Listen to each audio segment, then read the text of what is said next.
তো hello guys, আমার কাজ করতে করতে ফেটে যাচ্ছে আর এখানে রাজার ছেলে রাজকুমার ঘুমাচ্ছে। তো যাই হোক, ওকে আর বেশি ডিস্টার্ব করলাম না আমি আজ।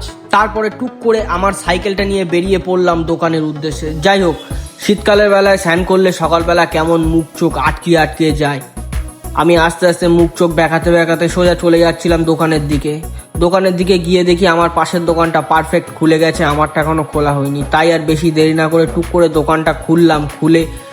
খুলে চেঞ্জারটা অন করলাম। অন করার সাথে সাথে দেখি টুকটাক করে লাইট জ্বলে উঠলো সব দোকানে। তো যাই হোক, লাইট জ্বালানোর পরে ঝাটপাট দিয়ে কাঁচ টাচ মুছে নিলাম টুকটুক করে। কাঁচ টাচ মুছে নেওয়ার পরে হালকা বাইরে জল ছিটালাম, ছিটিয়ে বসতে না বসতেই দেখি চলে আসলো আমার প্রিয় চা। তো যাই হোক, চা খেতে খেতে দেখছিলাম আমার মুখটা কেমন লাগে। যাই হোক, আমাকে দেখতে ভালো কি খারাপ সে একমাত্র ভগবানই জানে, আমি তো জানিই না।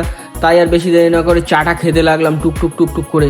চাটা খাওয়া হয়ে গেলে সকালের কাস্টমারগুলো মিটিয়ে সময় হয়ে গিয়েছে আমার বাড়ি যাওয়ার। তাই আর বেশি দেরি না করে টুকটাক করে মালগুলো ভেতরে ঢুকিয়ে নিলাম, দোকানের মধ্যে ঢুকিয়ে নিয়ে টুক করে দোকানটা বন্ধ করে দিলাম। যাই হোক, যাওয়ার সময় রাস্তা দিয়ে হালকা করে আমার ব্যাকআপ ফেস নিয়ে সোজা সাইকেলটা নিলাম, নিয়ে সোজা চলে গেলাম বাড়ি গিয়ে প্রতিদিন এই একই ঝামেলা আর ভালো লাগে না। প্রতিদিন এই কুকুরকে নিয়ে আমার ঘোরা কাজ। যাই হোক, হঠাৎ আজকে দেখি আমার কালু চলে এসছে আমার বল্টুর সাথে দেখা করতে। যাই হোক, এরা দুজনকে অতিরিক্ত খুব ভালোবাসে। দেখতে পাচ্ছ ভালোবাসাটা, দেখো তোমরা। আমার গার্লফ্রেন্ড আমাকে কোনোদিন এইভাবে দৌড়ে আসেনি আমার কাছে। যাই হোক, ওইসব ভেতরের কথা আর বলে লাভ নেই। টাটা, পরে একটা ভিডিও দেখা হবে।